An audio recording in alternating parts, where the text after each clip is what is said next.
Assalamualaikum warahmatullahi wabarakatuh.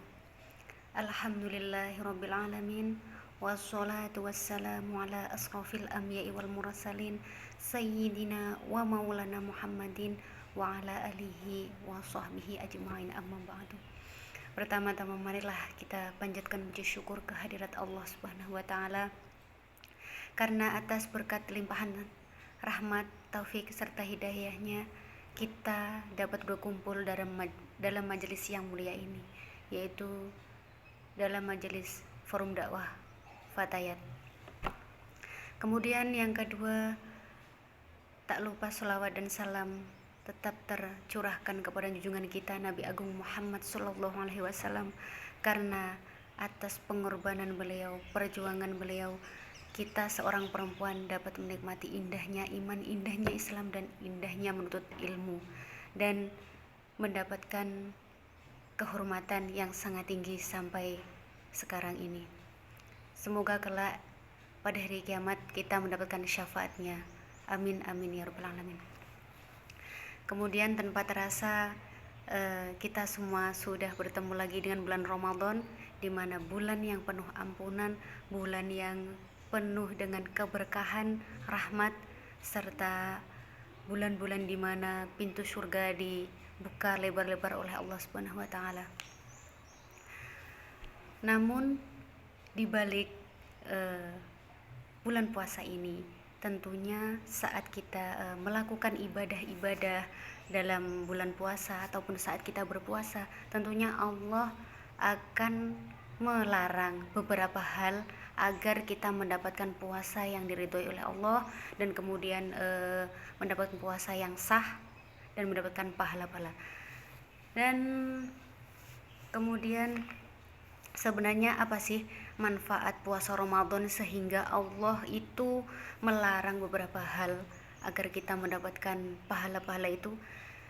Jadi yang pertama, manfaatnya kita berpuasa adalah yang pertama, sarana untuk menggapai ketakwaan. Nah, dalam bulan Ramadan ini Allah memberikan kesempatan untuk kita beribadah kepada Allah agar dosa-dosa kita diampuni olehnya. Kemudian yang kedua yaitu mensyukuri nikmat.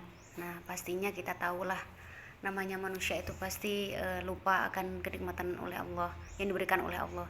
Jadi dalam puasa ini kita dituntut untuk bersabar, kemudian beribadah, kemudian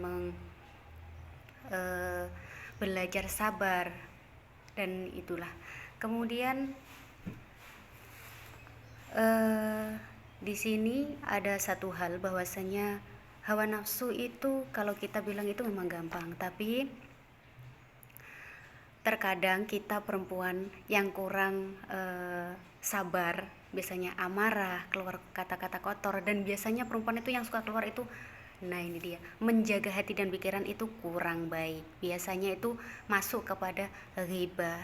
Nah, ghibah itu memang barang sepele, tapi ghibah dapat membatalkan puasa kita. Kenapa bisa membatalkan puasa dan mengurangi pahala-pahala kita? Karena ghibah itu membicarakan kejelekan orang lain yang belum tentu kita ketahui, maksudnya itu kita dengar dari si A, si B, si C. Nah, seperti itu. Dengan cara menjaganya itu yang pertama, mengontrol diri untuk tidak mengatakan sesuatu yang jelek. Kemudian yang kedua, selalu bersyukur kepada Allah. Kemudian yang ketiga, menyibukkan diri ke hal-hal yang baik. Kemudian yang keempat, mengikuti kajian Islam. Nah, biar kita tahu bahwasanya ghibah itu bisa membatalkan puasa. Nah, kemudian yang kelima, menjauhi orang-orang yang suka julid atau ghibah. Nah, biasanya emak-emak ini yang suka seperti itu, seperti saya juga seperti itu. Semoga kita adanya bulan Ramadan ini kita bisa belajar bahwasanya ghibah itu jelek dan ghibah itu tidak disukai oleh Allah Subhanahu wa taala. Apalagi sekarang kan media sosial semakin canggih. Biasanya kita punya masalah dengan si A. Nah, kita itu biasanya upload status di WA. Dan yang kena itu biasanya beberapa orang. Ya, seperti itu. Kemudian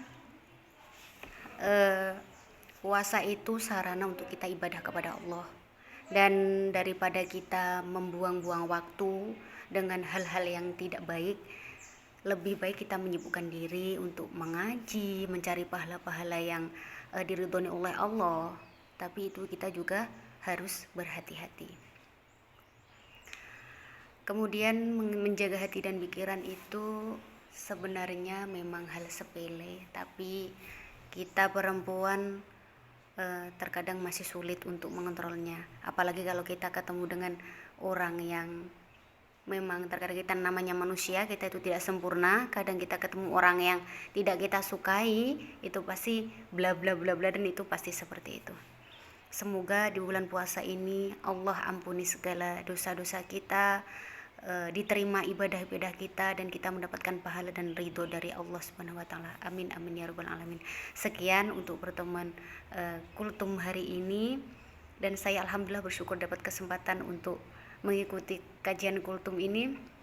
Semoga kita mendapatkan ilmu yang manfaat dan barokah. Amin amin ya rabbal alamin. Mohon maaf jika ada kesalahan kata yang tidak berkenan. Wassalamualaikum warahmatullahi wabarakatuh.